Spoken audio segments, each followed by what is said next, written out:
আমার ১ম iPhone and সেটাও নিজের ইনকাম করা টাকায়। জানি এখন iPhone কেনাটা এমন বড় কিছু ব্যাপার না। বাট আমার কাছে এটা অনেক বড় ব্যাপার। কারণ আমি যখন ভিডিও বানাতে শুরু করেছিলাম, তখন আমি কলেজের ফার্স্ট ইয়ারে। আর তখন এটা আমার স্বপ্ন ছিল যে একদিন আমার iPhone হবে আর ভিডিও সেটাও বানাতে, নিজের বানাতে টাকায়। ২ বছর হয়ে গেছে। সত্যি বলতে আমি ভালোবেসে ফেলেছি আমার এই লাইফটাকে। আমি এখানে কিচ্ছু হারাইনি। যা পেয়েছি অনেকটা বেশি। যেগুলো কোনোদিন ভাবিওনি আমার কাছে ড্রিম ছিল সেগুলো আজ পূরণ হয়েছে।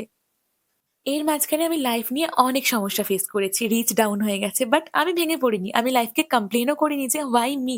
আমি সবসময় অ্যাকসেপ্ট করেছি। কারণ আমি এটা এক্সপেরিয়েন্স করেছি যে খারাপ সময়ের পরে অনেকটা ভালো কিছু আসে।